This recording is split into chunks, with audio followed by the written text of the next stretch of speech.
नमस्कार बंधुरा आमार पाँचफोड़न चैनेले आपनादेर सबाइके स्वागत। आज आपनादेर संगे शेयर करब चिली चिकेन। चिली चिकेन छोटो बड़ो सबारই खूब पछंदेर एबं एटा एकटा जनप्रिय खाबार। आमरा प्रत्येके बाड़ीते निजेदेर मतन बानाई। आमी एटा किभाबे बानालाम सेटा आजके आपनादेर संगे शेयर करते चलेछि।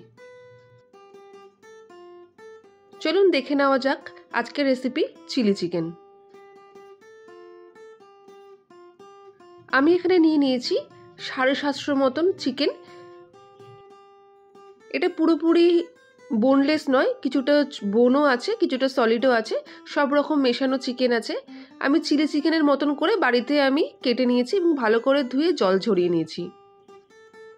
এর মধ্যে আমি প্রথমে কিছু মশলা মাখিয়ে নেব। প্রথমে দিয়ে দিলাম পরিমাণ মতন লবণ, দিয়ে দিলাম 2 চামচ আদা আর রসুন বাটা একসাথে। 2 চামচ আদা বাটা রসুন বাটা মানে এখানে বোঝানো যাচ্ছে যে 1 চামচ রসুন বাটা এবং 1 চামচ আদা বাটা। যেহেতু আমি একসাথে আদা রসুন বেটেছিলাম তাই এখানে আদা রসুন একসাথে আমি 2 চামচ দিয়েছি। আর দিয়ে দিলাম 2 চামচ টমেটো সস। প্রথমে এই উপকরণগুলোকে ভালো করে আমি মাখিয়ে নেব।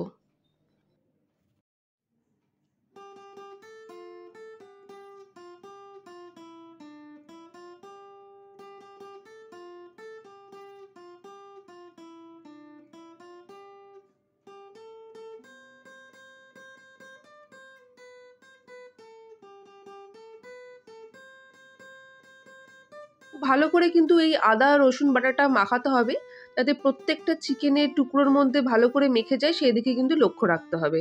তাই ভালো করে মাখিয়ে নিলাম প্রথমেই আদা রসুন বাটা আর টমেটো সস আর লবণ। তারপর এখানে দিয়ে দিচ্ছি আমি চিলি সস। আমি এখানে কিন্তু সবুজ চিলি সসটা ইউজ করিনি, আমি এখানে লাল চিলি সসটা ইউজ করেছি। তাই এখানে আমি দিয়ে দিলাম 1 চামচ বড় চিলি সস আর দিয়ে দিলাম 2 চামচ মতন সাদা ভিনিগার। আবারও ঠিক একইভাবে চিলি সস আর ভিনিগার ভালো করে চিকেনের মধ্যে মাখিয়ে নেব। আপনারা প্রয়োজন হলে একসাথেই সব কিছু মেশাতে পারেন, কিন্তু আমি কিছুটা কিছুটা করে মশলা ইউজ করি আর কিছুটা কিছুটা করেই মেশাই। আমার মনে হয় এতে স্বাদ আরও বেশি ভালো হয়। সস আর ভিনিগারটা মাখানো হয়ে গেলে এখানে আমি দিয়ে দিচ্ছি একটা ডিম। এখানে একটা ডিমই যথেষ্ট, এর বেশি ডিমের কোনো প্রয়োজন নেই। আমি ডিমের কুসুম এবং সাদা অংশ পুরোটাই এখানে ব্যবহার করছি। ডিমটা দিয়েও ভালো করে চিকেনটা মাখিয়ে নেব।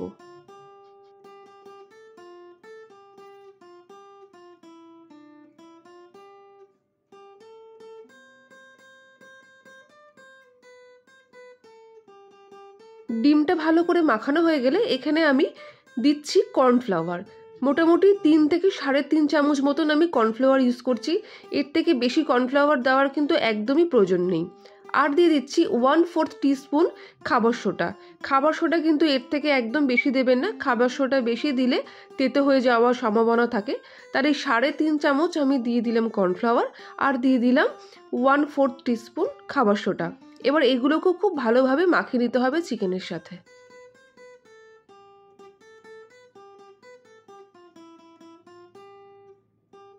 চিকেনটার মধ্যে ভালো করে মাখানো হয়ে গেলে মোটামুটি 15 মিনিটের মতন রেস্টে রেখে দিতে হবে। অন্যদিকে আমি কড়াইতে আমি সাদা তেল নিয়ে নিয়েছি। তেলটা প্রথমে হাই হিটে গরম করে দেন মিডিয়াম টু লো হিটে করে চিকেনের টুকরোগুলো অল্প অল্প পরিমাণে ছেড়ে আমি ভেজে নেব। চিকেনের টুকরোগুলো কিন্তু একদমই হাই ফ্লেমে ভাজবেন না, তাহলে বাইরের দিকটা ব্রাউন হয়ে যাবে আর ভেতরটা কাঁচা থেকে যাবে। তাই মিডিয়াম টু লো ফ্লেমেই কিন্তু ভালো করে চিকেন টুকরোগুলো ভেজে নিতে হবে।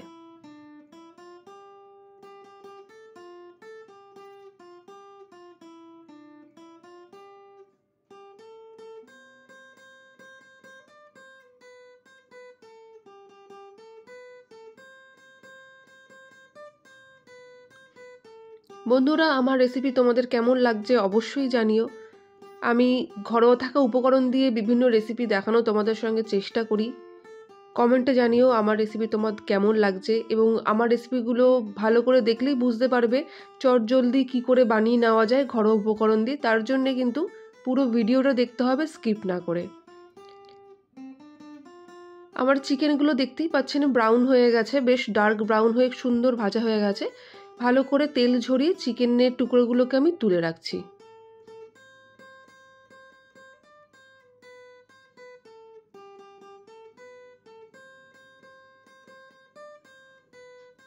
ঠিক একইভাবে বাকি চিকেনগুলোও আমি এর মধ্যে দিয়ে দেবো অল্প অল্প পরিমাণ করে। একসাথে কিন্তু বেশি পরিমাণ দেবেন না, তাহলে গায়ে গায়ে লেগে যাবে বা কড়াইতে লেগে যাবে, প্রপারলি ভাজা হবে না। তাই অল্প অল্প পরিমাণ করে দিয়েই মিডিয়াম আঁচে বাকি চিকেনগুলো বারবার করে ভেজে নিতে হবে। চিকেনগুলো ভাজতে ভাজতে আমি এখানে নিয়ে নিয়েছি 2টো বড় সাইজের ক্যাপসিকাম, আর নিয়ে নিয়েছি প্রায় 6-8টা মতন কাঁচা লঙ্কা। কাঁচা লঙ্কাগুলো মাঝখান থেকে চিড়ে নিয়েছি। ক্যাপসিকামের টুকরোগুলো দেখলেন চৌকো চৌকো করে কেটে নিয়েছি। আর নিয়েছি 3টে বড় সাইজের পেঁয়াজ। পেঁয়াজগুলোর পাপড়িগুলো সবগুলো এইভাবে খুলে খুলে নিতে হবে, যাতে একটার সঙ্গে একটা লেগে না থাকে। তাই কেটে নেওয়ার পর পাপড়িগুলো কিন্তু খুলে দেবেন। আর নিয়ে নিয়েছি 50 গ্রাম মতন আদা আর 50 গ্রাম মতন রসুন। আমি আগেও কিন্তু আদা রসুন চিকেনের যে টুকরোগুলো ওতে ব্যবহার করেছিলাম। এই আদা রসুনগুলো একদমই আলাদা। আদা আর রসুনগুলো এইভাবে কিন্তু লম্বা লম্বা স্লাইস স্লাইস করে কেটে নিতে হবে। ভেজিটেবলগুলো কেটে রাখার পর আমি অন্য একটা ডিশ নিয়ে নিলাম। সেখানে আমি নিয়ে নিচ্ছি একটা আমি সসের ব্যাটার তৈরি করে নেব। প্রথমে নিয়ে নিলাম 2 চামচ মতন সাদা ভিনিগার, নিয়ে নিলাম 2 চামচ মতন সয়া সস,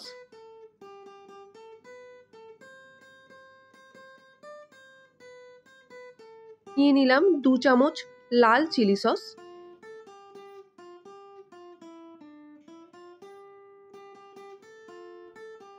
আর নিয়ে নেব টমেটো সস। টমেটো সসও আমি এখানে 2 চামচ মতন ব্যবহার করছি।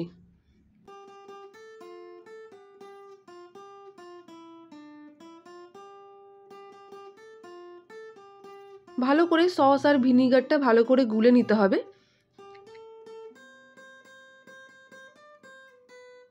আর দিয়ে দিচ্ছি 1/4 চামচ মতন চিনি।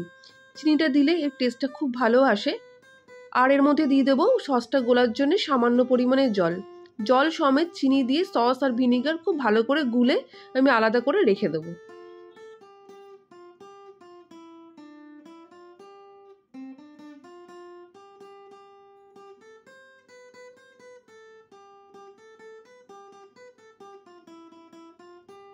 পকোড়াগুলো আমার ভাজা হয়ে গেছে।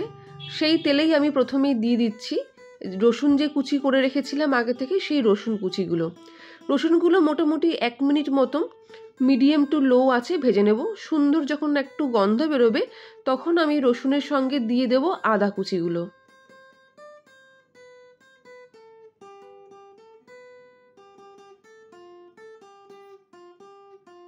রসুনগুলো ভাজা হয়ে গেছে, আমি দিয়ে দিলাম এবার আদা কুচিগুলো। আদা কুচিগুলো রসুনের সঙ্গে মোটামুটি 1 থেকে 1.5 মিনিট ভেজে নিতে হবে।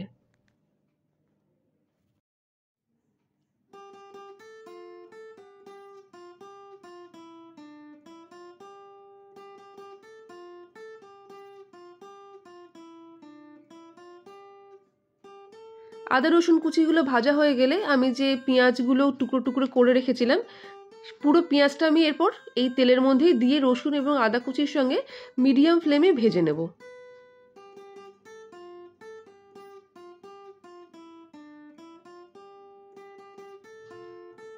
বেশ হালকা হালকা লালচে লালচে ব্রাউন হবে, ঠিক ততক্ষণ ভাজতে হবে। দেখতেই পাচ্ছেন আমার পেঁয়াজগুলো বেশ সুন্দর ভাজা হয়ে গেছে। কাঁচা লঙ্কা যেগুলো আমি চিড়ে রেখেছিলাম ঠিক এই সময় আমি দিয়ে দেবো, যাতে পেঁয়াজের সঙ্গে কাঁচা লঙ্কাগুলোও ভালো করে ভাজা হয়। যেহেতু চিলি চিকেন, তাই চিলি মানে লঙ্কার পরিমাণটা বেশি হবেই এবং বেশি লাগবে।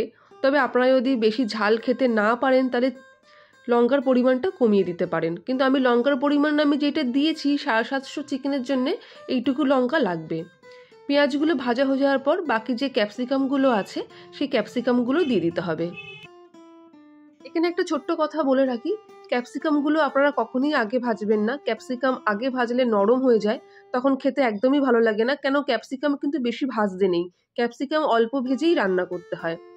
আমি কিন্তু প্রথমে কোনো লবণ ইউজ করিনি। ক্যাপসিকামগুলো দেওয়ার পর সামান্য পরিমাণে ভাজার জন্য আমি লবণটা দিয়ে দিলাম।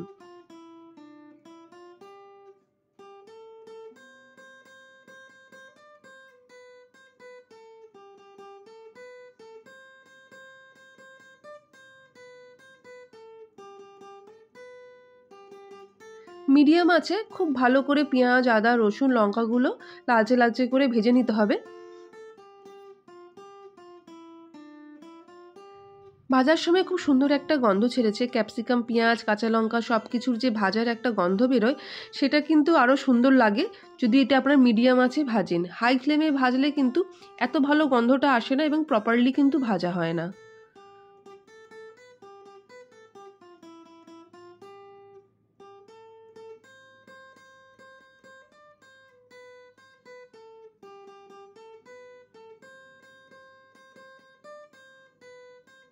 সব সবজিগুলো ভাজা হয়ে গেছে। আমি আগে সব সস যে আমি একসাথে মিশিয়ে রেখেছিলাম সেই মিশ্রণটা আমি এই সবজিগুলোর মধ্যে দিয়ে দিলাম। আর বাটিটা ধুয়ে খানিকটা সসের জলটাও দিয়ে দিলাম। আমি এইটুকু জলই ইউজ করব, এর থেকে বেশি জল আমি এটা ইউজ করব না।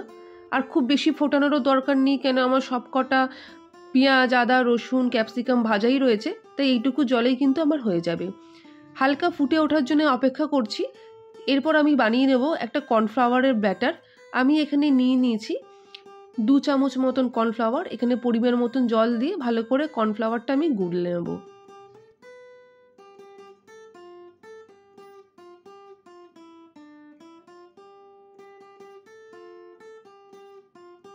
এদিকে ভালো করে ক্যাপসিকামের যে গ্রেভিটা হয়েছিল সেটা ফুটে উঠেছে। এই সময় আমি দিয়ে দিচ্ছি কর্নফ্লাওয়ারের গোলাটা। কর্নফ্লাওয়ারের গোলাটা দিয়ে একটা ফুট উঠলেই গ্যাসটা আমি কমিয়ে দেব। কর্নফ্লাওয়ার দিলেই কিন্তু গ্রেভিটা ঘন হয়ে আসে, তাই বেশি ফোটানোর একদম দরকার নেই, এই গ্রেভিটাই কিন্তু পারফেক্ট। চিকেনগুলো যেহেতু আমার আগে থেকে খুব প্রপারলি ভাজা আছে, তাই আমি আগে চিকেন দিইনি, কর্নফ্লাওয়ারটা দেওয়ার পরেই আমি চিকেনটা দিচ্ছি। কেননা আমি চিকেনটা কিন্তু খুব বেশি ফোটাবো না, আমার পুরোপুরি গ্রেভিটা রেডি আছে। আমি চিকেনটা দিয়ে মোটামুটি 1-1.5 মিনিট ভালো করে নাড়িয়ে চাড়িয়ে আমি বন্ধ করে দেব। আপনারা এই সময় একটু লবণটা টেস্ট করে দেবেন। যদি লবণটা কম মনে হয় তাহলে ওপর থেকে সামান্য পরিমাণ লবণ ছিটিয়ে দিতে পারেন। তবে আমার এটাই কিন্তু লবণ একদম পারফেক্ট আছে এবং সব মশলাও একদম পারফেক্ট আছে। দেখতেই পাচ্ছেন খুব বেশি কিন্তু গ্রেভি নেই, গামাখা গামাখা চিলি চিকেনের ঝোলটা হয়েছে, কেননা আমার বাড়িতে কিন্তু এরকম পছন্দ করে। আপনারা যদি আরও গ্রেভি রাখতে চান তাহলে এর মধ্যে আপনারা জল অ্যাড করতে পারেন যখন কর্নফ্লাওয়ারের ব্যাটারটা আপনারা দেবেন। আমার চিলি চিকেন একদম রেডি। আমি এর সাথে ঘি ভাত বানিয়ে নিয়েছিলাম, তবে তার রেসিপিটা আমি শেয়ার করি না, অন্য একদিন শেয়ার করব। তোমাদের আমার রেসিপি চিলি চিকেনের কেমন লাগলো অবশ্যই জানিও। আর যারা এখনও সাবস্ক্রাইব করোনি অবশ্যই সাবস্ক্রাইব করো। তোমাদের কমেন্টের অপেক্ষায় রইলাম। আজকের মতন চলি, আবারও দেখা হবে অন্য একটা রেসিপি নিয়ে। ধন্যবাদ।